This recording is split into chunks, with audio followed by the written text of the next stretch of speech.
बिहार विधानसभा का घेराव जन सुराज के द्वारा बड़ा जोश जुनून के साथ किया गया। हालांकि प्रशासन के द्वारा लाठी भी चटकाई गई। ऐसे में जन सुराज के सूत्रधार प्रशांत किशोर भी काफ़ी लगातार डटे रहे। ऐसे में कांटी विधानसभा के प्रत्याशी हैं जन सुराज के अनय राज भी गए थे। कल क्या हुआ? कल जो है काफ़ी लाठी भी चली है। कैसे क्या कुछ था कल का?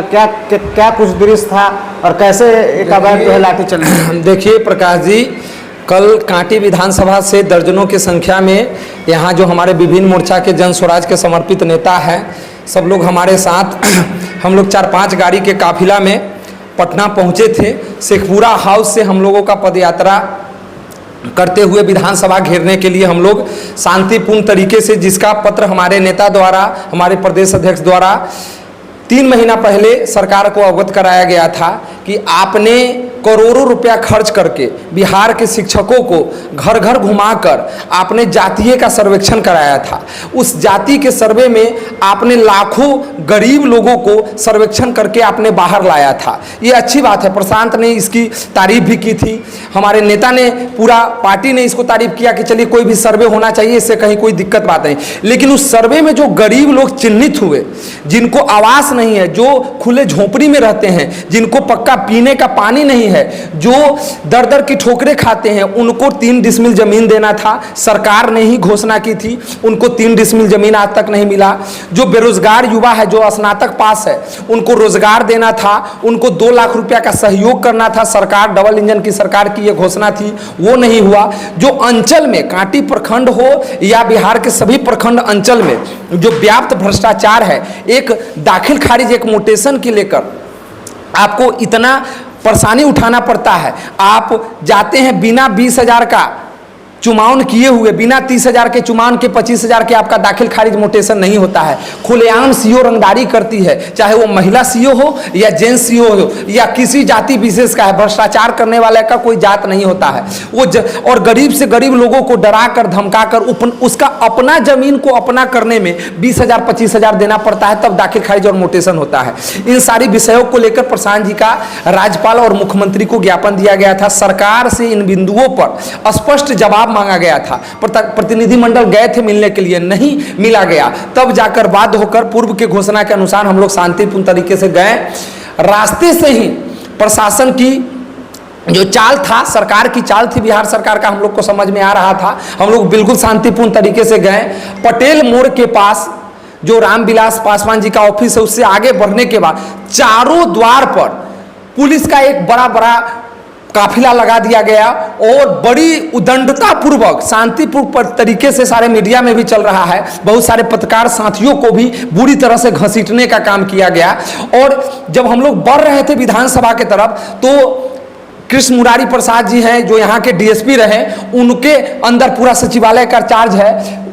कृष्ण मुरारी जी आके हम लोगों को कहते हैं बड़ा शालीन तरीके से कि आप विधानसभा के तरफ न जाके गर्दनी बाग के तरफ जाइए। गर्दनी बाग के तरफ जब हम लोग बढ़ने लगे, फिर दूसरा टीम आके हम लोगों को रोक दिया और महिलाओं के साथ बदतमीजी करने लगी पुलिस, महिलाओं को धक्का देने लगी। इस पर हमारे नेता गुस्सा गए, लाठियां चला दिया। लाठी चला के 2-3 कार्यकर्ता का ब्लड बहने लगा। हम लोगों के भी कंधा पर लाठी चली, लेकिन हम लोगों का नुकसान ज्यादा नहीं हुआ। नेताजी के साथ हमारे धक्का मुक्की किया गया। लेकिन गर्व है, आज मुझे गर्व होता है इस विक्ट्री के लाल पर, प्रशांत किशोर पर, जिसने पूरे 6 से 7 घंटा आंदोलन का नेतृत्व करके एक लाठी चलाने वाले पुलिसकर्मी को उसी समय जलील करते हुए, और जब तक प्रशासन, पूरा बिहार सरकार झुकी नहीं, मुख्य सचिव हमारे 5 सदस्यीय प्रतिनिधि मंडल से बात किए और 7 दिनों का समय मांगा है हम लोगों से। हम लोगों ने, हमारे नेता ने 7 दिनों का समय दिया है। अगर इन 3 बिंदु पर जो मांग पत्र सौंपा गया है, जिसमें करोड़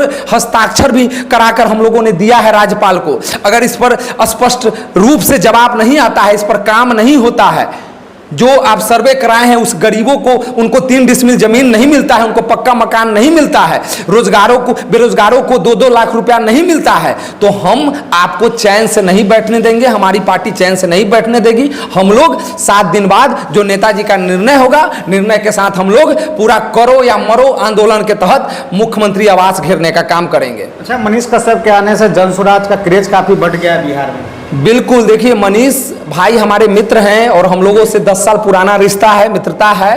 और बिल्कुल बिहार की मिट्टी में ऐसी ताकत है कि आज सबसे चर्चित यूट्यूबर के रूप में मनीष भाई की पहचान है। और आज मनीष कश्यप जब भाजपा जैसी पार्टी को, जो धर्म और जाति विशेष की राजनीति करती है, उस पार्टी में वो चले गए थे, वो अपने आप को कैद महसूस कर रहे थे, कोई सपोर्ट नहीं मिल रहा था। तमाम हम लोगों के विचार के साथ साथ हम लोगों को बात को सम्मान करते हुए मनीष भाई ने जन स्वराज पार्टी को ज्वाइन किया है। मनीष भाई के पार्टी में आने के बाद से आपको बता दें, कांटी विधानसभा ही नहीं 243 विधानसभा के जो उन्मुक्त गगन के युवा हैं, जो बिहार में बदलाव चाहते हैं, जो स्वतंत्र पत्रकारिता को आयाम देना चाहते हैं, जो डिजिटल पत्रकारिता के जरिए बिहार की आवाज को सदन से लेके और सड़क तक उठाना चाहते हैं, वैसे लोगों को भी एक उत्साह बढ़ा है। और जन स्वराज पार्टी में बहुत सारे युवा प्रभावित होकर जन स्वराज पार्टी से आ रहे हैं। मनीष भाई के नेतृत्व में युवाओं को एक बड़ा जनसैलाब पार्टी में जुड़ा है। आपको पूर्वी चंपारण से लेकर पश्चिमी चंपारण में बड़ी संख्या में पार्टी में लोग शामिल हो रहे हैं और हर जगह उत्साह बढ़ा है। तो बड़े शिद्दत के साथ मनीष भाई पार्टी के लिए काम कर रहे हैं। हम लोगों के साथ जमीन पर बैठकर चिल्लाकर नारा लगाकर कदम से कदम मिलाकर प्रशांत जी का मदद कर रहे हैं। प्रशांत जी भी उन्मुक्त गगन के पक्षी को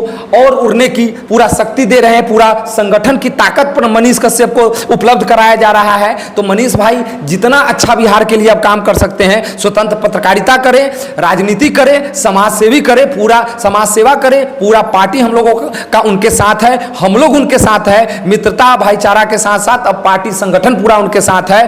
कोई भी यूट्यूबर, कोई पत्रकार साथी पर या प्रशासन या सत्ता में बैठे सत्ता के नशे में चूर कोई नेता अगर दुर्भावना से ग्रसित होकर झूठा मुकदमा करता है, झूठे केस में फंसाता है, मारपीट करता है, तमाम यूट्यूबर पत्रकार साथी के साथ हम लोग खड़े हैं। ईंट से ईंट बजा देंगे सरकार को, लेकिन स्वतंत्र पत्रकारिता को हम लोग झुकने नहीं देंगे। पत्रकारिता को आगे बढ़ाएंगे, क्योंकि पत्रकार हमारे लोकतंत्र के स्तंभ है। और स्वतंत्र पत्रकारिता करने के लिए ये अखबार से मजबूत ताकत डिजिटल पत्रकार के रूप में आप लोगों का बहुत बड़ा अहम योगदान है। आप लोग गरीबों की आवाज, गांव गरीब लाचार की आवाज, बेबस लोगों की आवाज उठाते हैं और घर पर पहुंचकर पूरा छायांकन करके उस वीडियो को दर्शाते हैं। इससे आवाज सत्ता पर और सत्ता के नशे में बैठे नेताओं तक और प्रशासन, कुंभकर्णी नींद में सोए हुए प्रशासन तक ये बात पहुंचती है और उस पर गरीबों का कल्याण हो जाता है। तो ये बहुत अच्छी आयाम है और आज के युग में डिजिटल पत्रकारिता की बहुत बड़ा स्तंभ है। तो मनीष भाई के साथ आप तमाम यूट्यूबरों के साथ हमारा जन स्वराज पार्टी है और हम लोग हर कदम से आप लोगों के साथ है। सब्सक्राइब करें हमारा चैनल प्रकाश न्यूज लाइव और दबाए बेल आइकन हमारे खबर सबसे पहले देखने के लिए।